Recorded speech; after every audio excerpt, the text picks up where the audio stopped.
Ngayon lang sila naglilinis ng mga estero, ng mga passageway pagkatapos na magkaroon ng malaking sakuna sa plan. Dapat yan ay regular pero hindi nga nila ginagawa. Hindi ginagawa ng gobyerno, ng mga ahensya ng gobyerno, hindi ginagawa ang trabaho ng mayor, ng naga, lahat ng mga syudad. Dapat trabaho yan nila eh.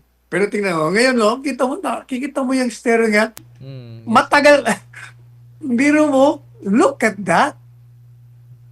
Na dapat ginawa na nila noon pa yan. Ay, talaga namang, hindi po ba isang insulto at paglabag sa ating saligang batas ang ginawa ng administrasyon. Pangalawa, maliban doon sa unang mga katagang in the interest of justice na pwede nating isuko kung nauna na kung meron nang nag-iimbestiga. Unang-una, alam po ninyo, 3 taon ang lumipas mula nang naupo ang administrasyong Marcos. Kung sinasabi nila na may kasalanan itong si Presidente Duterte, bakit hindi nila kinasuhan?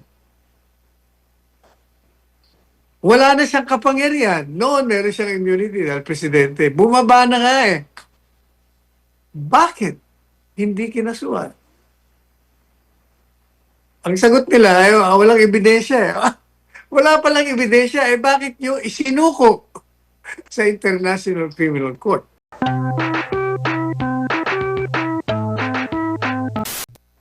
Nagtataka ako, pinadala ko na yung response ko niyan eh. Bakit wala sa report ninyo?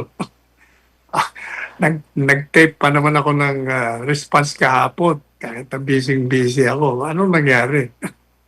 Anyway, ang sagot natin yan, yung ginagamit ni Clara na argumento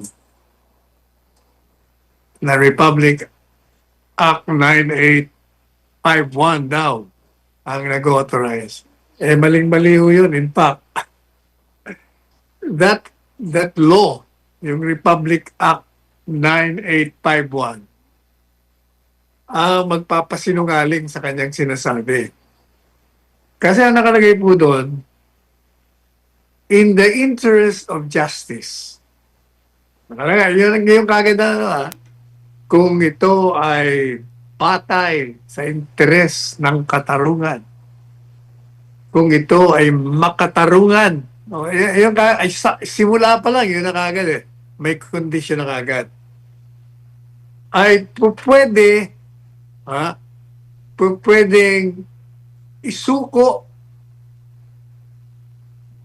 o ibigay ang mamamayan na akusado sa International Criminal Court. Kung ito ay makatarungan. Sa parte ni Presidente Duterte, ang tanong diyan, makatarungan ba na isuko mo ang isang mamamayang Pilipino sa isang dayuhang hukuman kung saan ang krimen ay naganap dito sa Pilipinas, ang diyomanong biktima ay mga Pilipino, ang akusado ay Pilipino, at meron tayong sistema legal na pinapairal at inuusig ang lahat ng mga pinaghihinalaang nagkamit ng krimen. Makatarungan ba? Definitely hindi. It's not in the interest of justice because it can never be said that it is in the interest of justice that you surrender a citizen of this country charged with a crime committed in the Philippines against Filipinos, and a Filipino is being accused of committing such crime. Plus, the undeniable fact that we have a legal system functioning. Paulit-ulit na natin sinasabi yan. Sapagkat libo-libo na ang inusig natin, libo-libo na rin ang pinakulong, libo-libo nang nakonvict. Katunayan, 2 presidente ang pinakulong natin. Isa ang sinipa natin, pinatalsik. 2 senador ang pinakulong natin. Ngayon may nakakulong na naman na si senador. Ano pa ba? Ano pa ba ang pruweba na nagpapakita na meron tayong kakayahan? Hindi po ba isang insulto at paglabag sa ating saligang batas ang ginawa ng administrasyon? Pangalawa, maliban doon sa unang mga katagang in the interest of justice na pwede nating isuko kung nauna na kung meron nang nag-iimbestiga. Unang-una, alam po ninyo, 3 taon ang lumipas mula nang naupo ang administrasyong Marcos. Kung sinasabi nila na may kasalanan itong si Presidente Duterte, bakit hindi nila kinasuhan? Wala na siyang kapangyarihan. Noon, meron siyang immunity dahil Presidente. Bumaba na nga eh. Bakit hindi kinasuhan? Ang sagot nila ay walang ebidensya eh. Wala palang ebidensya bakit nyo isinuko sa International Criminal Court? That's one. Number 2, yun ang Republic Act 9851. Ipagpalagay mo na pwede mong i-surrender. Pagpalagay mo na. Meron ba akong kulatilya Sabi doon, isusuko mo lang sang-ayon sa batas na umiiral sa atin. Ano ba ang batas na umiiral? Extradition Treaty.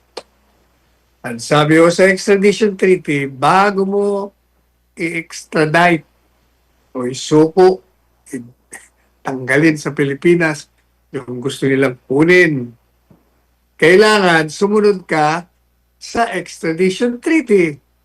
Ano ba nakalagay sa extradition treaty?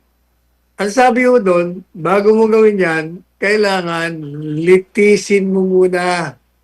Kailangan mag-file ka ng kaso. I-validate mo muna kung yung warrant of arrest na inisyo ng isang dayuhang hukom ay valid na naaayon sa ating batas. Pangalawa, ano pang kulatilya doon? Mismong yung Rome Statute nila, sinasabi na bago nila kunin ang isang akusado nila, kailangan mag-file muna sila ng petition sa lokal na hukuman at bigyan ng pagkakataon ang akusado na kontrahin at ipagtanggol ang kanyang sarili at sabihin na walang batayan ng kanyang warrant of arrest. Pangatlo, labag din sa saligang batas kasi ang saligang batas natin napakaliwanag na sinasabi na hindi mo maaaring tanggalan ng kalayaan ang isang mamamayang Pilipino nang hindi mo pinararaan sa due process o sa isang prosedimento na nagbibigay ng pagkakataon ang akusado na unang-una, paalam mo sa kanya kung anong akusasyon sa kanya. Pangalawa, bigyan mo siya ng pagkakataon na kumuha ng kanyang abogado na siyang pipili. Pangatlo, bigyan mo siya ng pagkakataon na ipagtanggol ang kanyang sarili, magbigay ng mga ebidensya, kontrahin ang ebidensya ng nagdidemanda sa kanya. Pangapat, meron siyang karapatan na magkaroon ng hearing o paglilitis. Panglima, sa paglilitis na yan, meron siyang karapatan na questionin dyan sa hukuman mismo cross-examine niya sa pamamagitan ng kanyang abogado yung mga testigo laban sa kanya. Itong lahat ng ito ay hindi nga po nagawa. Kaya yung Republic 9851 na ginagamit ni Aling Clara, yun nga mismo ang batas na sisirain ang argumento niya na sinasabi niyang ayon sa batas. Hindi nga naayon sa 9851 ang ginawa niyo. Yan ang maliwanag. Hindi po ba? Klarong-klaro At saka, tingnan niyo sinasabi walang jurisdiction. Kahit ngayon sinasabi pa rin ni Marcos Jr. na walang jurisdiction. Kaya lang, may obligasyon daw tayo sa Interpol. Na mali nga paulit-ulit na rin nating pinaliwanag. Ang Interpol ay coordinating body lamang. Ito'y ahensya na nilika ng mga bansa upang matulungan ang mga miyembro nito na pag meron silang gustong huliin na akusado sa kanilang bansa, ay matulungan sila.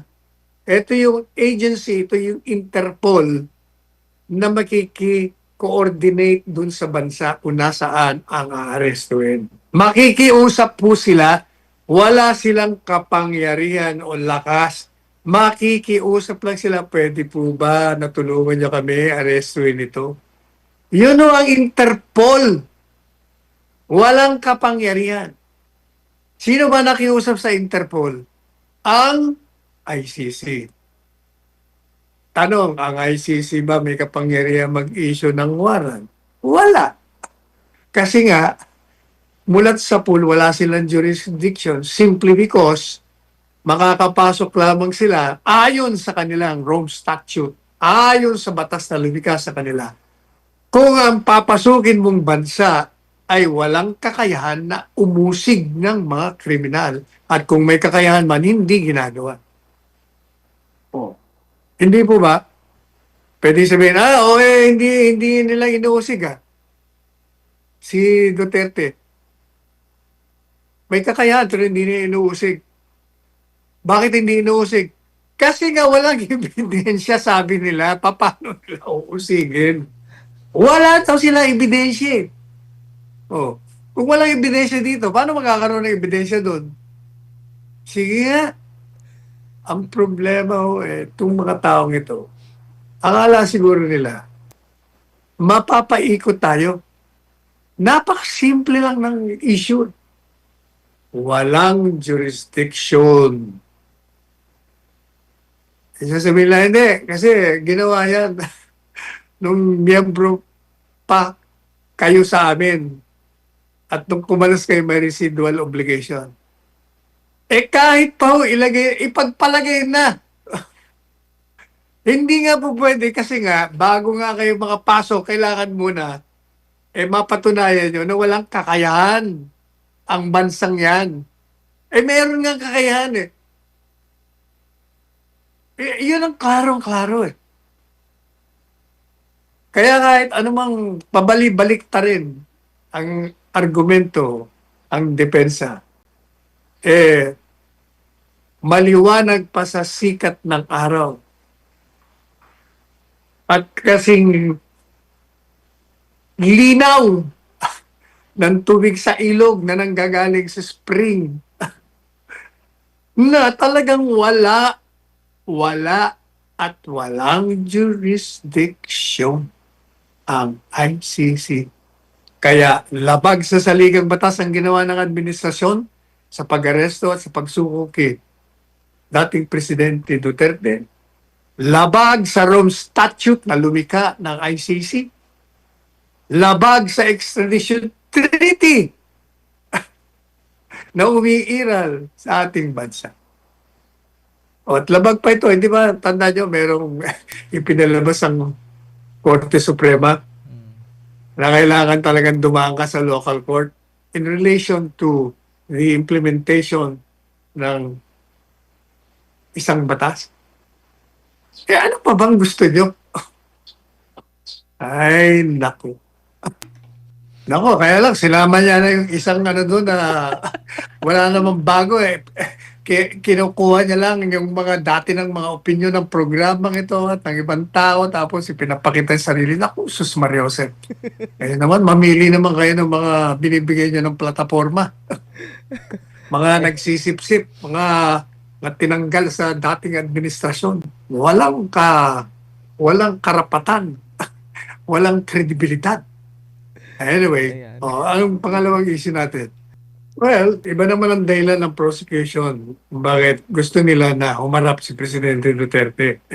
Yung mga reason nila na humarap si Presidente Duterte, kahit nawala siya doon, yung kanilang mga argumento will not stand. Sa akin, gusto ko, ayaw ko yung desisyon niya na hindi siya humarap. Kasi nga, ang sabi ko kahapon, pagkakataon na ng Presidente Duterte na lumabas sa kulungan at makita niya yung kanyang mga taga-suporta, yung kanyang mga kaibigan, yung mga dating miyembro ng kabinete niya na darating. Sabi, kami po ay pupunta ako, ililipad bukas sa The Hague para umaten.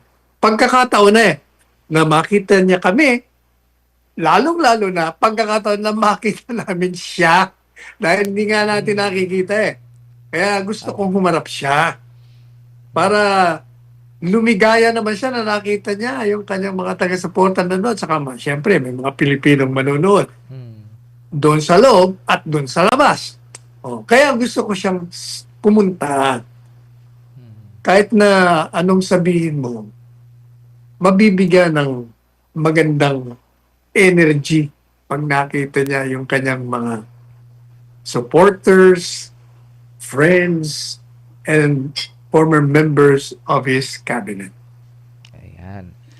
Sa kanyang social media post, binanggit ni dating Vice President at ngayon Naga City Mayor Leni Robredo ang nakatakdang pagbisita ni Pangulong Ferdinand Marcos Jr. sa kanilang lugar sa Sabado. Pinasalamatan din ni Robredo ang Department of Public Works and Highways o DPWH sa pagdadala ng mga kagamitan upang malinis ang madaluyan ng tubig sa kanilang lugar na bahagian niya ng programang Oplan Kontrabaha ng kasalukuyang administrasyon. Ang naturang social media post ni Robredo ay kinumpirma ng Malacanang. Sa Palace briefing nitong Webes, sinabi ni Presidential Communications Office Undersecretary Claire Castro na magkakaroon ng isang ocular inspection ang Pangulo sa Naga City. Ibinahagi niyang sinimula na ng Pangulo ang programang Oplan Kontrabaha sa lungsod at kasalukuyang abala ang mga tauhan ng DPWH sa paglilinis ng mga kanal, estero at ilog sa lugar.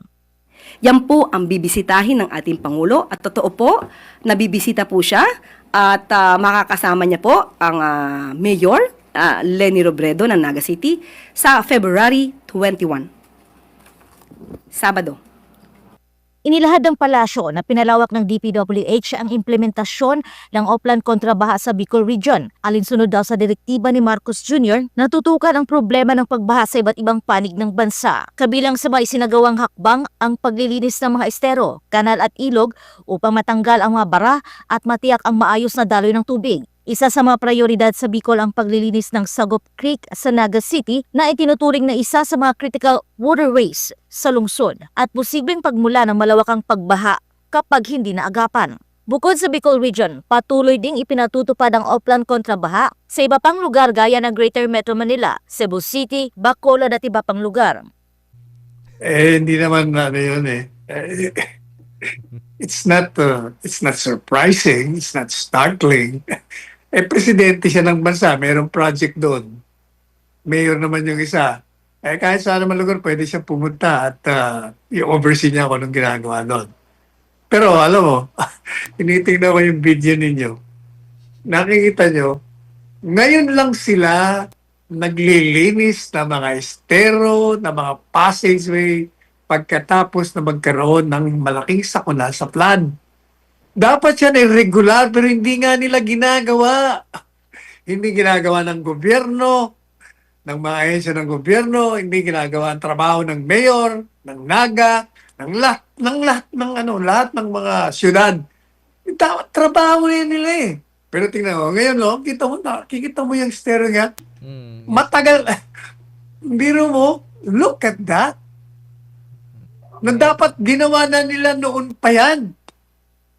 Ay, talaga namang sarap pagpapaluin ng mga puwet nito. Ayan, may hirit pa nga si Yusek Castro, Attorney Sale. Maaga daw yung, masyado daw maaga na mamulitika at mag-announce kung sinong tatakbo sa 2028 dahil maraming suliranin ang bansa na dapat pagtuunan ng pansin. Yang politika, hindi maiwasan yan. Palagi nang nandyan yan, kasama yan. Bahagi yan. Governing is politics. Government is politics. Lahat yan politika, kasama lahat yan. Kaya, ito naman si Clara, wala mahirap talaga. Kakaawa din. Well, in fairness, Attorney Salam, mahirap talaga yung trabaho niya dumepensa Pero alam po ninyo, hindi naman kasalanan o hindi naman krimen ang ipangalandakan ang iyong kawalan ng kaalaman sa maraming bagay. Kumbaga, it's not a crime to spread your ignorance on anything that is subject matter of your narrative. It is undeserving of a response. Sapagat wala namang bago sa mga kabalbalan na pinagsasabi nila. Alam na natin yan. Wala yan. Puro lang yan, paninira. Unang-una, alam niyo, yung constitutional presumption of innocence applies. Ang isang tao, pag inakusahan mo ng kahit na anong bagay, ang sabi ng saligang batas, ipagpapalagay ka ng inosente. O, kung ipagpapalagay ka ng inosente, bakit kailangan daw linisin mo na? Ibig sabihin, kailangan probahan mo muna inosente ka. Sus Maria Jose, ano ka ba, Erin? Abogado ka pa naman. Hindi ko maintindihan. Bakit nila papalitan? Ano bang kasalanan ng Magno? At papalitan mo, ika-point lang. At yung papalit, ang nakikita ko dyan, kaibigan natin to, pero ang nakita ko lang dyan, walang galang na sa kanya. Yun ay kantimpala, reward. Kasi, yung papalit na yan ay maka-Duterte, panatikong Duterte yan. Noong mga panahon talagang Duterte, solid Duterte yan. Nung pumasok yung administrasyong Marcos, biglang bumaliktad. Binibira niya, sinisiraan niya si Inday Sara. Katakot-takot. Na bira niya sa kolom niya, sa lahat ng mga payag niya. Kaya pati ako na-shock eh. Sabi ko, ano nangyari dito sa mabanto? Tinulong nga yung kanyang kabiyak, nanalo sa tulong din ng Duterte. Pero eto ngayon, bigla na lang binibira ng gusto si Inday Sara. Talagang patitindi pati ang bira niya. Kaya nakikita ko, ayun ang gantimpala. Reward. Masaya siya, pero maraming nalulungkot. Dahil nandyan sila. Wala yan, yung anti-dynasty yan. Wala. Hindi ba? Natulog na yan eh. Ilang dekada na. Alam nyo, yung pong mga nandyan sa Kongreso, hindi nila ipapasayan. Ang ipapasa nila, yung talagang diluted, hindi sila maapektuhan. Kasi against their interest yan eh. Kaya nga hindi ba sabi ko sa inyo eh, buhugin na lang natin ang Kongreso para wala ng problema. Kaya na natin, ang isang tao na lang muna, pansamantala. Para kung gumawa man ito ng kalokohan, isa lang ang hahabulin natin, usigin. Hindi kagaya ngayon, 300 plus na kongresista ang hahabulin natin. 24 mga senador ang hahabulin natin kung may mga kalokohan. Samantala kung buwagin mo kongreso, tapos merong isang presidente na nasa kanya ng kapangyarihan pang legislatura. Pag may bulilyaso siya, siya lang bibitayin natin, nag-iisa. Madaling hanapin, nag-iisa. Pero yung 300 plus, saan mo pag-hahanapin yan? Di, magkita-kita tayo doon. Sana manalangin tayo na magbago isip ni Presidente Duterte na hindi sasama doon, hindi lalabas sa ICC. Gusto niyang manatili lang doon sa loob. Mas maganda yung lumabas siya para makita natin siya at makita rin naman tayo. Yeah. Nako, too late the resolution yan. Dapat noon pa kayo umimik. Dapat noon pa. Dapat nga, kung ang tingin nyo mahina yung batas sa extradition, mahina yung, sana, nagsulong na kayo ng batas. na maliwanag na hindi mai-interpreta on a different way. Ang problema, mabibilang mo sa mga dalawa lang yata nagsalita ng kasagsagan ng pag-aaresto before and after. The rest of the senators there, whether majority or minority, tumahimik. Ngayon lang kayo nagsasalita. Ay, nako.